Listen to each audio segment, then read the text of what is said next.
வணக்கம். இன்றைக்கி நம்ம பார்க்க போகிற ரெசிபி இட்லி பொடி.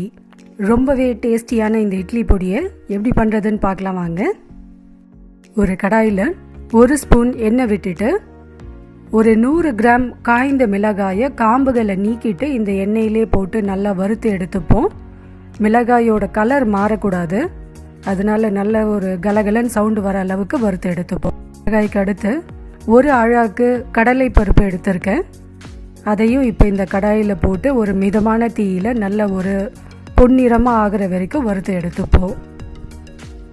இட்லி பொடியோட டேஸ்ட்டே இந்த பருப்புகளை நம்ம வறுக்கிறத பொறுத்து தான் இருக்குது. கடலைப்பருப்பை வறுத்த பிறகு ஒரு அழாக்கு கருப்பு உளுந்து எடுத்திருக்கேன். அதையும் இப்போ கடாயில் போட்டு மிதமான தீயில் நல்ல பொன்னிறமாக வாசனை வர அளவுக்கு வறுத்து எடுத்துப்போம். உளுந்து நல்லா வறுப்பட்டுடுச்சு. இப்போ நான் அடுப்பை ஆஃப் பண்ணிட்டேன். இந்த சூட்டிலே ஒரு அரை அழாக்கு வறுத்த வேர்க்கடலையும் இது கூட சேர்த்து கலந்து விட்டுடலாம். இந்த பொடியோட ஹைலைட்டே கருப்பு உளுந்து தான்.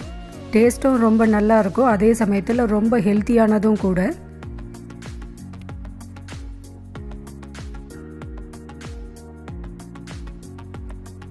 கடைசியாக ஒரு 5 பல் பூண்டு தோலோடவே இது கூட சேர்த்து தேவையான அளவு உப்பையும் சேர்த்து நம்ம வறுத்து வச்சுருக்க மிளகாய் கடலை பருப்பு அதையும் இது கூட சேர்த்து நல்லா ஒரு தடவை கிளறி விட்டுட்டு இப்போ இந்த அடுப்பை ஆஃப் பண்ணிவிட்டு நான் அந்த சூட்டிலே எல்லாத்தையும் ஒன்றா ஒரு தடவை நல்லா கிளறி விட்டுட்டு இதை நல்லா ஆற விட்டுட்டு மிக்சியில் நைஸான ஒரு பொடியை அரைச்சி எடுத்துப்போம்.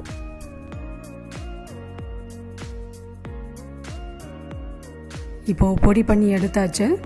நம்மளோட டேஸ்டியான இட்லி மிளகாய் பொடி ரெடி ஆயிடுச்சு.